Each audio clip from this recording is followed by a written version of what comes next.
did it often, even before I took office as president, that there are many questions about their jurisdiction and the what we in the Philippines regard as an intrusion into our internal matters and a threat to our sovereignty. So, no, I do not see what their jurisdiction is. I feel that we have in our police and in our judiciary a good system. We do not need assistance from any outside entity. The Philippines is a sovereign nation, and we are not colonies anymore of these former imperialists. So that is not something that we consider to be a legitimate judgment. So until those questions of jurisdiction and the effects on the sovereignty of the Republic are sufficiently answered, I cannot cooperate with them. Thank you, Mr. President.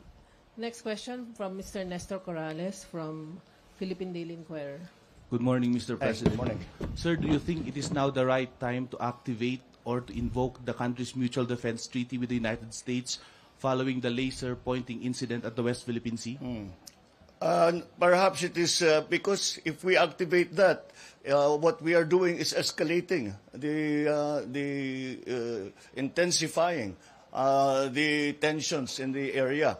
And I think that would be counterproductive. Besides, despite the fact that it was a military-grade laser that was pointed at our Coast Guard, I do not think that it is sufficient for it to trigger the Mutual Defense Treaty. So we are in constant contact, of course, with our treaty partners, not only with the United States, but also our ASEAN partners and our partners here in Asia.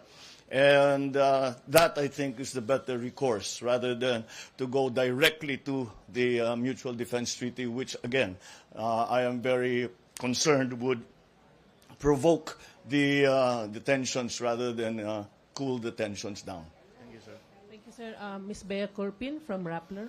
Hi, Hello. sir. Good morning. Good morning. Sir, what prompted you, on China again, sir, what prompted you to summon the ambassador? Siyempre, malaking deal din yun, sir, to summon him. And how did the discussion go? What was discussed? Well, what was discussed, and I said that the laser pointing incident was only a part of what we are seeing as a intensifying or a escalating of the actions of the militia of China, the Marine Militia of China, the Coast Guard of China, and the Navy of China. And I said we have to find a way around this, because if we are such close friends, such as China and the Philippines, these are not the kind of incidents that we should be talking about between the President and the ambassador to the Philippines from China. And I reminded him that this was not what we agreed upon with President Xi when I visited him in Beijing. So we are hoping that we can find a better way, rather than these incursions into our maritime territory and the rather aggressive acts that we have been seeing in the past few weeks and months. Thank you, sir. Last question from Mr. Romy Gonzalez from DZRH. Naibagaldama po. Considering the fact that the Cordilleras is the water cradle of the North, sir, what's your policy, direction towards protecting the environment in the Cordilleras, especially mining, sir? Well, I think in terms of protecting the environment, it's very clear what the position of this government has always been. It has been an important part of all our policies that we are environmentally conscious, that we are moving the economy towards green technologies. We are moving our production of power towards renewables. So in that regard, all our forest cover is important and must remain. That is giving the Philippines, we fall into the category of a carbon sink country because of our forest cover.